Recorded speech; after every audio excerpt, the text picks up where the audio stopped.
后来乡亲啊，新店有部分的青红灯变甲无共款咯，这是过年才有的跳跳马青红灯，民众学老讲可爱有创意。跳跳马落地，头壳海来海去，有够高水，拢总有两只对着青红灯变灯，会轮流出来上班。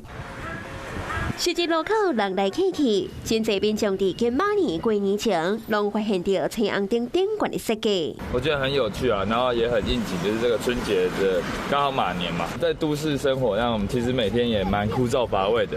那有这样一个可爱的点缀，那我觉得在等红绿灯的过程中，也增添了不少的那个可爱气息。可爱啊，蛮有创意的。民众拢真娱乐。 其实这个卡数是新竹市结合灯会主题所推出的春节限定款，规个城市敢若伫后生河边的中央路甲文化街口看得到，更有记忆点，也让市民朋友和游客在日常生活中可以感受到新竹市的城市创意。那新竹第今马年发挥创意，各地政府的交通号志灯也捌出奇招，甚至推广在地文化。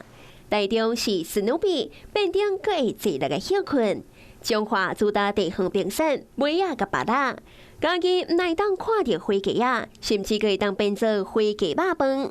高雄是派出着高雄咸加台港乡音的吉祥物鸡柳条台湾，成功创造话题。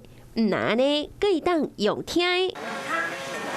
既然的青红灯直直话唔通，就是要宣导违规。 透过各种的创意，和等待时间给更加侪储备，也更加注意着交通安全。Hello， 我是林纯佩。想要掌握最及时的新闻资讯或是体坛动态吗？